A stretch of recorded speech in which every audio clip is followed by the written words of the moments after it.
There's a story in my family that I'm not supposed to know. It's something that my mother told me in a quiet moment, years ago, but she made me promise never to mention it to anyone, especially not my grandfather. It's about a day that changed everything for him. My grandfather was young when he became the principal of an elementary school. He must have been in his late 20s, early 30s. Everyone always said he was a natural leader, the kind of person who could command a room without saying a word. I saw it for myself a few times. I attended award ceremonies in his honor when I was younger. People respected him. They admired him. But there was something in his eyes, like a weight he carried that I could never quite understand until I learned the truth. There was a boy at his school, a troubled kid who couldn't seem to stay out of trouble. He was disruptive in class, always causing problems. But my grandfather saw more than just bad behavior. He saw a kid who needed help, someone who wasn't getting the support he needed at home. After meeting with the boy's father, my grandfather encouraged him to spend more time with his son, to be more present. It wasn't long before the boy turned around completely. His grades improved, his attitude changed, and he became one of the best students in his class. My grandfather took pride in that. He'd often see the father and son playing basketball together after school, and it gave him a sense of satisfaction, knowing he'd made a difference. But not all stories have such easy resolutions. There was a janitor at the school, a man named Stanley. He was known for his drinking, and it was getting worse. He'd come to work in no shape to be around kids, stumbling through the halls, reeking of alcohol. My grandfather tried to help him at first, giving him chances to clean up his act, but it only seemed to make Stanley angrier. One afternoon, Stanley showed up too drunk to function. It was clear something had to be done. My grandfather sent him home and made the decision to fire him. He called the superintendent to let him know, warning that Stanley wasn't stable and that it would be best to handle the situation carefully once the man was sober. The superintendent didn't listen. Furious about the situation, he called Stanley that very evening and fired him on the spot, ignoring my grandfather's warning to wait. No one thought to inform my grandfather, so he had no idea what was coming. Stanley, enraged and unpredictable, returned to the school that night. He broke in, rummaging through the offices, tearing apart the desks. He was looking for something, and eventually, he found it. Papers, documents, addresses. My grandfather's office was one of the rooms he ransacked. He collected what he wanted and was heading out when he spotted something that stopped him, the father and his son playing basketball together under the dim school lights. What happened next is something I can barely wrap my head around, but I've been told that Stanley approached them, walking slowly at first, then quicker, his hand reaching into his jacket. He pulled out a gun. Without hesitation, he shot the boy. The father tried to fight back, but there was no saving his son. He managed to wrestle the gun from Stanley's hands in the chaos and turned it on him. By the time the police arrived, both the boy and Stanley were dead. The father, overwhelmed with grief, sat beside his son's lifeless body, sobbing uncontrollably. The weight of that moment broke him in a way no one could ever fix. My grandfather arrived at the school after being called by the police. When he stepped into that scene, he wasn't prepared for what he saw. 2 bodies, blood on the ground, and the father in pieces, blaming himself for not saving his son. My grandfather was pulled aside by one of the officers who explained that they had found something on Stanley's body, a list. It was a list of people Stanley planned to kill, their names, their addresses. My grandfather's name was at the top of that list. In that moment, my grandfather realized just how close he had come to losing everything. If Stanley hadn't encountered the father and son, he would have been at my grandfather's door next. And who knows what would have happened then. My grandfather's life, my mother's life, maybe even my life. All of it could have been erased that night if things had gone differently. After that, my grandfather never spoke about what happened. Not to my mother, not to anyone. He buried it deep, carrying the weight of that boy's death with him for the rest of his life. It was a shadow that followed him, something that no amount of respect or admiration could ever erase. And as for Stanley, I'm just glad we never crossed paths.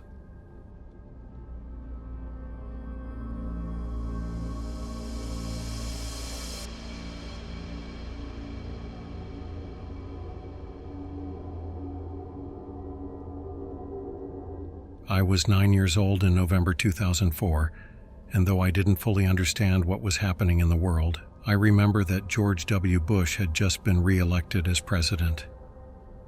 I recall that time so clearly because of something else that happened, something that still haunts me.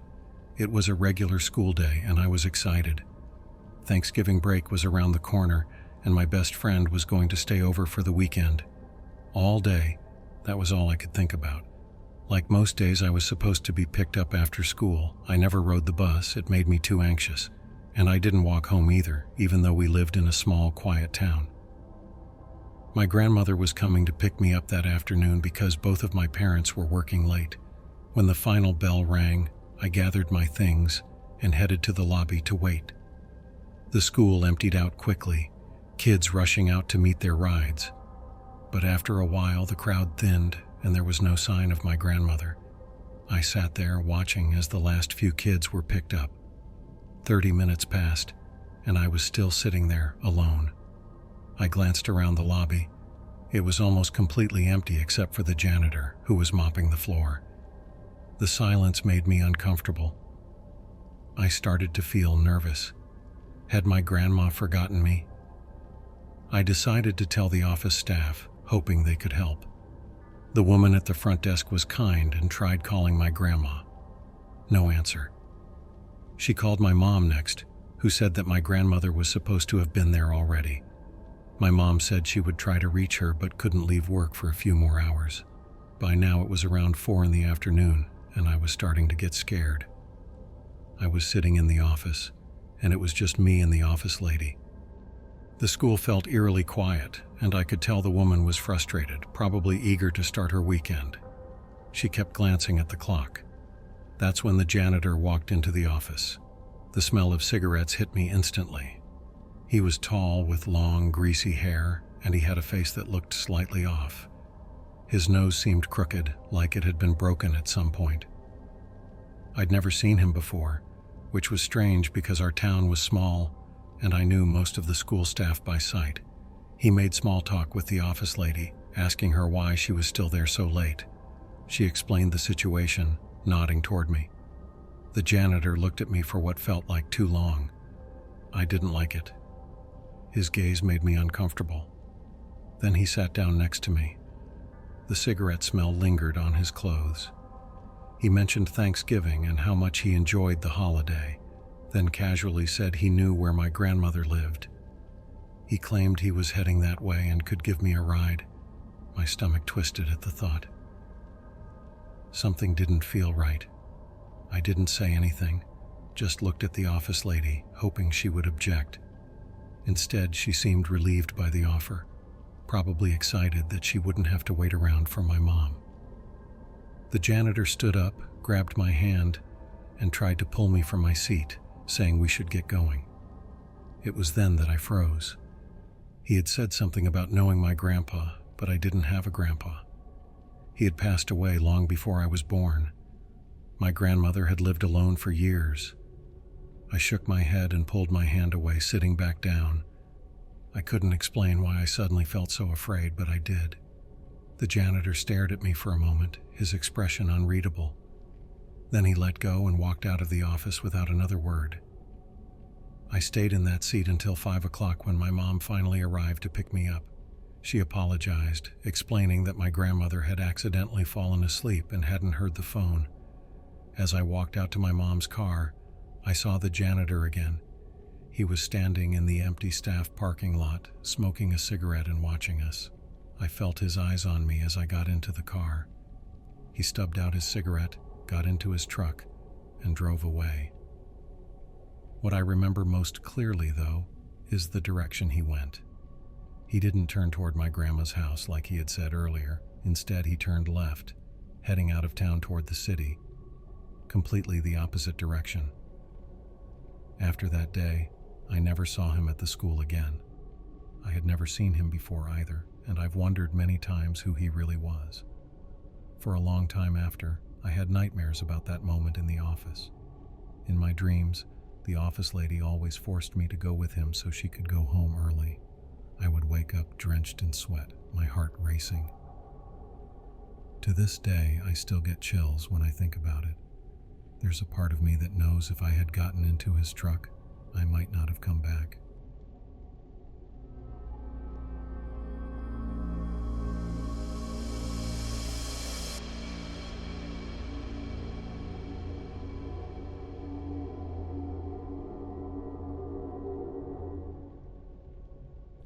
This is about my grandfather, who uncovered something big during his time as a custodian at a government facility near Seattle, Washington. I guess that's where we'll start off. My grandpa started working at this facility after the Korean War. It was 1954, and he was 24 years old with no life experience other than war. So he became a custodian. He didn't mind the work and he was good at it, so he stayed there. He didn't retire until 1997 at the age of 67. I didn't see very much of my grandpa growing up, mostly because he had gone off to live in the middle of nowhere. My dad never told me why. He's 86 now. He outlived his only son, with my dad passing away in 2014 from a respiratory issue. I've seen him a couple of times since then. He was at my father's funeral, where he apologized for not being around when I was a kid. I told him I didn't mind, but that's how I got back in touch with him. After my dad's funeral, we stayed in touch, and he invited me to stay at his cabin on McConaughey Lake in Nebraska. Only about 102 people live near the lake. That's it. I accepted the invitation, planning to stay with the old man for less than a week before heading back home. At the time, I was living in Boston, so the flight down wasn't terrible. I flew into Omaha and then had to drive the rest of the way to his cabin. When I arrived, the place actually looked pretty nice. There weren't many trees around, but the house itself was impressive. I didn't think he had made much money, but there stood a 2-story cabin with a porch, a deck, and even an above-ground pool in the back. It was actually kind of awesome. As much as I was impressed by the house, though, it was really my grandpa who stood out. I had forgotten how cool he was. He had been a super badass in Korea, came home, and landed a job with the CIA. Well, kind of. He was a janitor, but it was still a good job. He was a lifelong outdoorsman, with all sorts of stuffed fish and animals decorating his house. It could have been creepy if overdone, but his collection was actually pretty cool. When he greeted me, it was clear he had slowed down with age. He had trouble on the steps, so I met him on the deck. He was excited I was there and brought me inside for a proper tour of the place. He had steaks ready to grill for dinner, and then we could do whatever. That sounded great to me. I just wanted to spend time with the grandfather I never really got to know. The first 3 days in Nebraska were great. We went fishing, not at the lake, but at a nearby pond he knew about, which he said was better than the local spots. Everything was fine until the 4th day. That morning started like the others. Grandpa made me breakfast, the same as every other day, bacon and eggs. He was a man of tradition.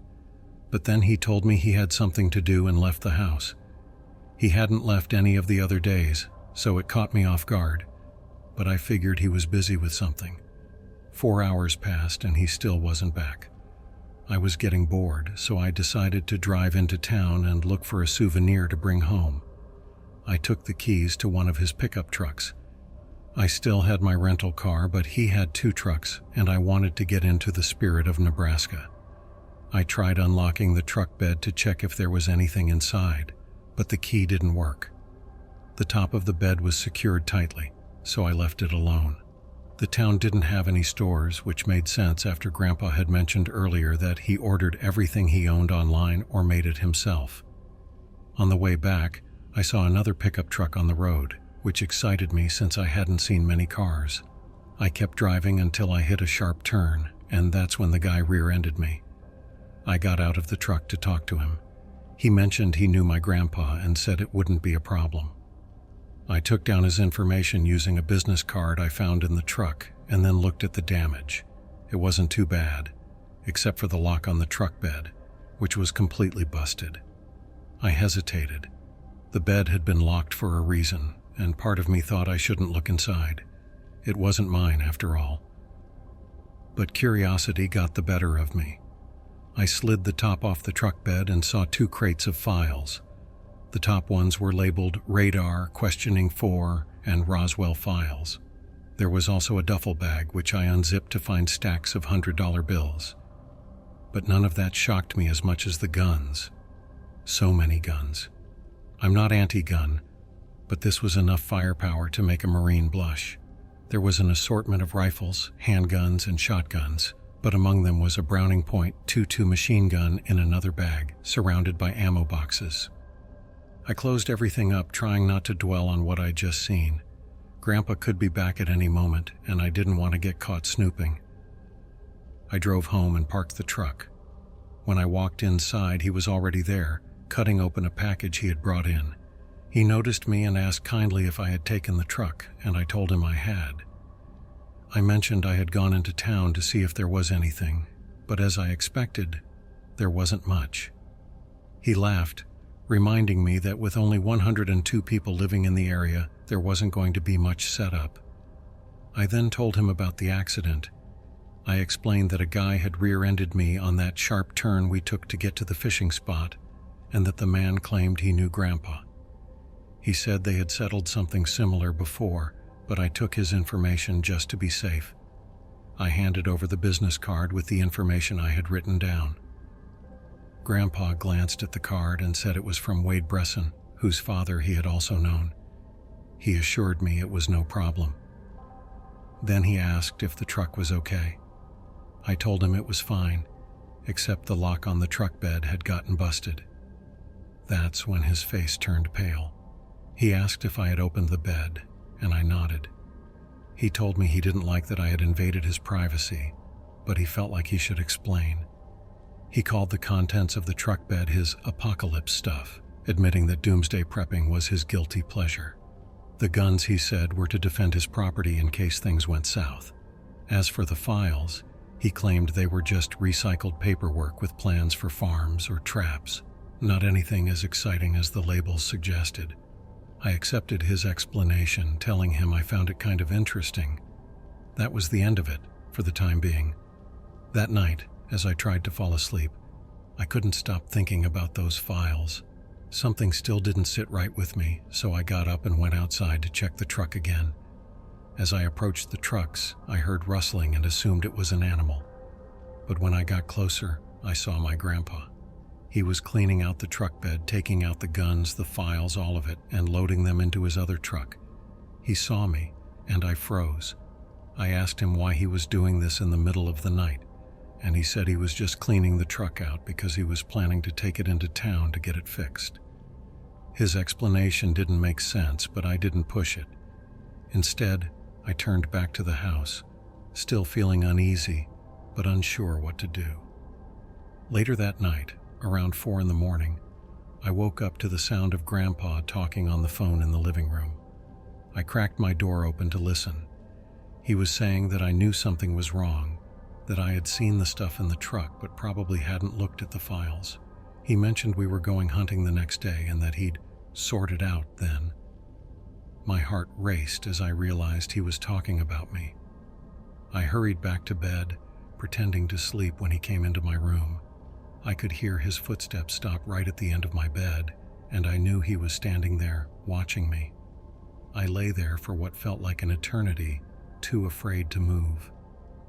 Eventually, I must have fallen asleep from pure exhaustion. When I woke up, my door was closed. If Grandpa had left the room, I would have heard it. He had been there the whole time. The next morning, I found him in the kitchen, holding one of his rifles. My first thought was that this was it. I was about to be killed by my own grandfather. But he smiled and told me to grab a rifle from the safe because we were going to go hunting. I forced a smile, praying he believed I hadn't figured anything out. I went down to the basement where his safe was open, revealing even more guns. His collection was absurd. I grabbed the rifle, my hands shaking as I loaded it. Part of me couldn't believe I was arming myself against my own grandfather, but the evidence was overwhelming. Something wasn't right, and I needed to be prepared. As I climbed the stairs back to the kitchen, I took a deep breath, steeling myself for whatever was to come. Grandpa was waiting by the door, his own rifle slung over his shoulder. He asked if I was ready to go, his voice cheery but his eyes sharp. I nodded, not trusting myself to speak. We headed out to his truck, the one that still had the broken lock. As we drove deeper into the woods, the silence between us grew heavier. Finally, I couldn't take it anymore. I asked him what was really going on, my voice trembling slightly as I mentioned the files, the money, and the guns. I told him I knew this wasn't just about doomsday prepping. He was quiet for a long moment, then pulled the truck over to the side of the dirt road. When he turned to face me, his expression was a mixture of sadness and resignation. He admitted that I was right, saying he had hoped he'd never have to tell anyone this. Then he began to explain.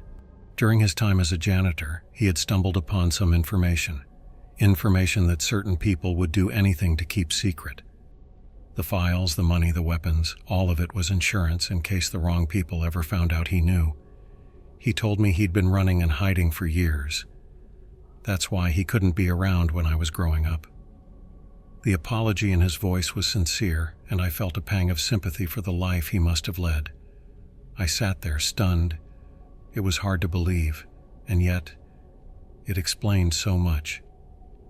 I asked about the phone call I'd overheard the night before. He explained that he had been talking to an old friend, someone who'd been helping him stay hidden. They were trying to figure out how to keep me safe now that I'd seen too much. Relief washed over me, followed quickly by a new wave of anxiety. I asked him what we were going to do now. To my surprise, a glimmer of his old spark returned to his eyes as he answered. First, we were going to have that hunting trip. Then, if I was up for it, he thought it was time he showed me everything he knew. He warned me it was a dangerous path, but someone needed to carry on this knowledge. As we got out of the truck and headed into the woods, I realized my life would never be the same.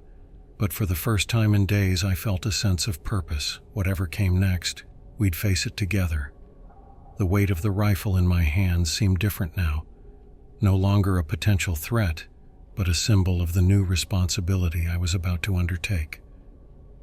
I looked at my grandfather, this man I thought I barely knew, and saw him in a new light. He wasn't just a distant figure from my childhood or a paranoid old man. He was a guardian of secrets, a man who had sacrificed everything to protect the truth. And now, he was trusting me to help him carry that burden.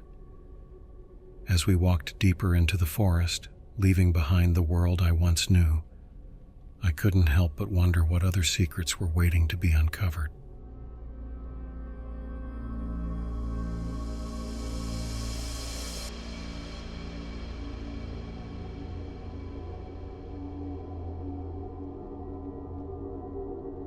When I was 13, I lived in a tiny town in the middle of nowhere.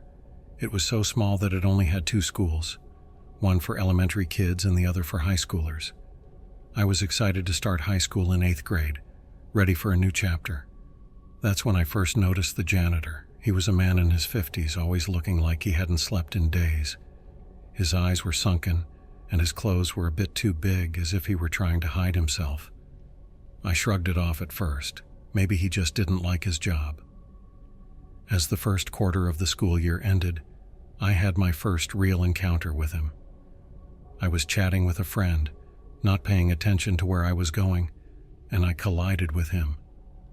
My lunch tray went flying, and food splattered all over his uniform. I felt my face flush with embarrassment, and I started to apologize, but he didn't seem to care. His face turned red, and he erupted with rage, calling me all sorts of names. I could feel the eyes of my classmates on me.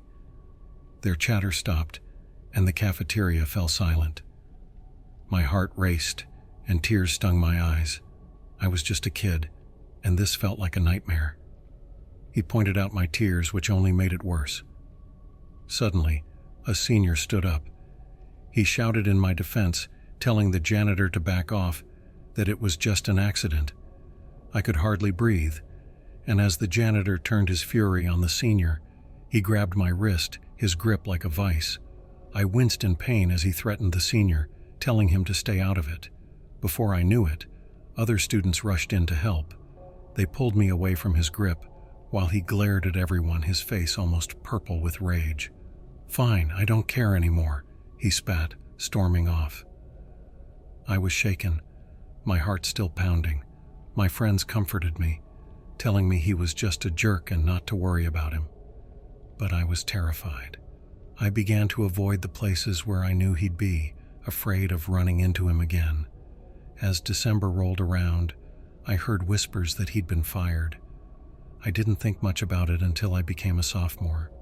That's when I learned the truth about why he was gone. Apparently, he had been keeping syringes filled with heroin in his office. The principal had found them along with disturbing images on his laptop. I couldn't shake the dread that washed over me. What would have happened if I hadn't had those seniors step in? I was grateful to them, knowing they likely saved me from something far worse. The memory of that encounter lingered. I often thought about how easily things could have gone differently. I didn't want to meet that janitor again.